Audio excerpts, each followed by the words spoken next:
நடிகர் சித்திக்கிற்கு முன்ஜாமீன் வழங்கியிருக்கிறது உச்சநீதிமன்றம். மலையாள நடிகர் சித்திக்கிற்கு விசாரணை நீதிமன்றத்தில் பாஸ்போர்ட்டை ஒப்படைக்க வேண்டும் என்ற நிபந்தனையோடு முன்ஜாமீன் வழங்கியிருக்கிறது உச்சநீதிமன்றம். பாலியல் வன்கொடுமை வழக்கில் மலையாள நடிகர் சித்திக்கிற்கு முன்ஜாமீன் கிடைத்திருக்கிறது. கூடுதல் விவரங்களோடு செய்தியாளர் நிரஞ்சன் நம்மோடு இணைந்திருக்கிறார்.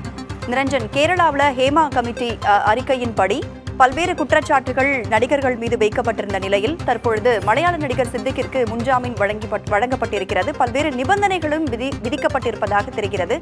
என்னென்ன நிபந்தனைகள் விதிக்கப்பட்டிருக்கிறது?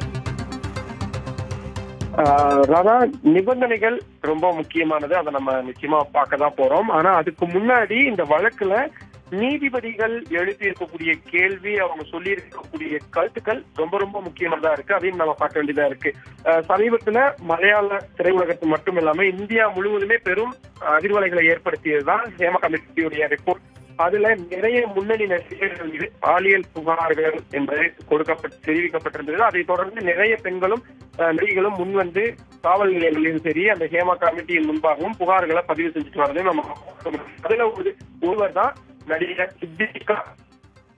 அவர் எதிராக ஒரு நடிகை ஒருத்தவங்க 2016ஆம் ஆண்டு தன்னை ஒரு தவறான முறையில பயன்படுத்தினாரு அப்படின்ற மாதிரியான குற்றச்சாட்டுகள் எல்லாம் முன்வச்சிருந்தாங்க. இந்த விவகாரத்துல ஏற்கனவே அவருக்கு பிணை வழங்குறதுக்கு கேரளா உயர்நீதிமன்றம் மறுப்பு தெரிவித்திருந்த நிலையில உச்சநீதிமன்றத்தை நாடி இருந்தாலும் ஒரு இடைக்கால நிவாரணம் கோரி அவருக்கு ஏற்கனவே அவரை கைது செய்யறதுக்கு இடைக்கால தடை என்பது விதிக்கப்பட்டிருந்த நிலையில இன்னைக்கு உச்சநீதிமன்ற நீதிபதி பீலா என் திரிவேதி தலைமையிலான அமர்வு முன்னாடி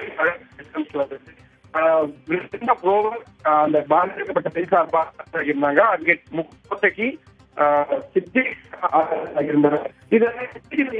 கேள்வி அப்படின்னு ரொம்ப ரொம்ப முக்கியம். ஏன்னா இந்த புகார் கொடுத்திருக்கக்கூடிய பெண்மணி நீதிமன்றங்கள நாடுக்கு முன்னாடியும் காவல் நிலையங்களுக்கு போறதுக்கு முன்னாடியுமே முகநூல் மாதிரியான சமூக வலைதள பக்கங்கள்ல தனக்கு ஏற்பட்ட பிரச்சனைகளை பத்தி அவங்க சொல்லியிருக்காங்க. நடிகர் சித்திக் எதிரான நிறைய கருத்துக்களையும் அவங்க இருக்கிறாங்க.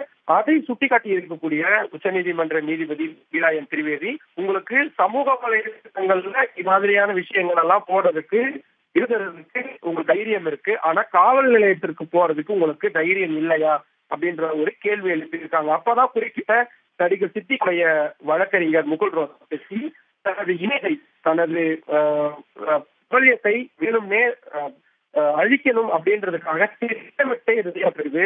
முறையான புகார் எதுவுமே கொடுக்கப்படாம தன் மீது அவதூறாதான் இது இத்தனை நாளும் செய்யப்பட்டு இருக்கு. அதனால தனக்கு இந்த விவகாரத்துல பாதுகாப்பு வழங்கணும் அப்படின்ற ஒரு கோரிக்கையை வச்சாரு. கேரளா அரசு சார்பா ஆஜராகியிருந்த மூத்த வழக்கறிஞர் ரஞ்சித் சொல்லும் பொழுது இவரு விசாரணைக்கு முழுமையான ஒத்துழைப்பை வழங்காம இருக்கிறாரு அப்படின்ற ஒரு குற்றச்சாட்டையும் முன் வச்சாங்க. கடந்த முறை இந்த வழக்கு விசாரணைக்கு வந்த போது கூட 8 ஆண்டுகள் நீங்க ஏன் ஒரு காவல் நிலையத்திலேயோ அல்லது வேற இடங்களையோ புகார் அளிக்கிறதுக்கு தாமதம் எடுத்துக்கிட்டீங்க அப்படின்றதுதான் அந்த புகார் கொடுத்த பெண்மணி கிட்ட நீதிபதிகள் கேட்டிருந்தாங்க. கடந்த விசாரணை இன்றைய விசாரணை இரண்டையும் பொருத்தி பார்த்து நீதிபதிகள் சித்திக்கிற்கு இப்போ ஒரு இடைக்கால நிவாரணமா முன்ஜாமீன் அப்படின்றத வழங்கி இருக்கிறாங்க. பாஸ்போர்ட் ஒப்படைக்கணும், ஷூரிட்டி அமௌண்ட்டை டெபாசிட் பண்ணணும், இந்த மாதிரியான நிறைய விஷயங்கள் இருக்குது.